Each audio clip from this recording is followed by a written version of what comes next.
more question for you before we go to a commercial break. Yeah. Just because you were speaking about, just awareness in terms of like how you're perceived in the community. Yeah. Being a black man in leadership position you have been throughout these years in Portland, we ain't gotta, lie about it all. The percentage is it's probably only about 4 to 5% of us as far as population in the city.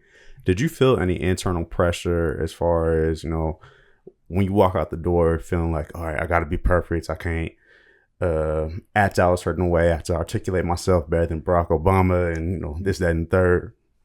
Yeah, I think there's in Portland there's always that piece because there's not enough of us and we're not connected enough, those of us who are in it, to be supportive of one another. So certainly, the bigger you get, the more pressure you're under. When we were just running camps, I didn't feel as much of that because we got that under control. We talking about we got that.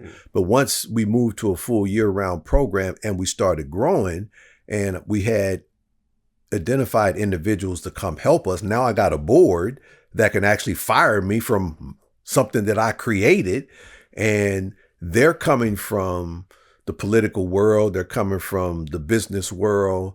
All of a sudden you start to feel like not only do I not want to mess this up for my community, but these people now that have given or invested in me and invested in the work that we're doing. And we had a lot of them.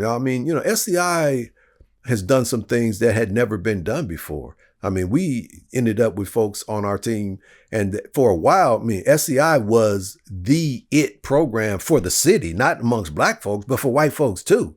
We did events where we had like a 4 or 5 year run where we averaged $2.5 million in our event. One night we raised $4 million in one night. That ain't never been done before.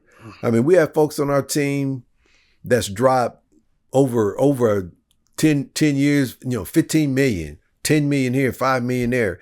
And these are all white folks.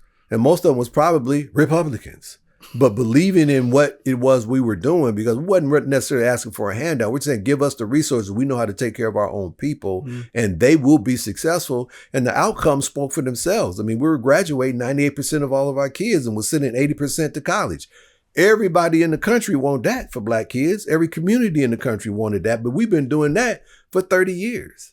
So yeah, pressure was alive and well daily, to keep that going and to represent it in a way and not make the mistakes that would make it all go away. Because if that happens, then there's literally thousands of kids and families that don't get the service. Commercial break, man. Yeah, I'm gonna have to get hydrated. I'm learning.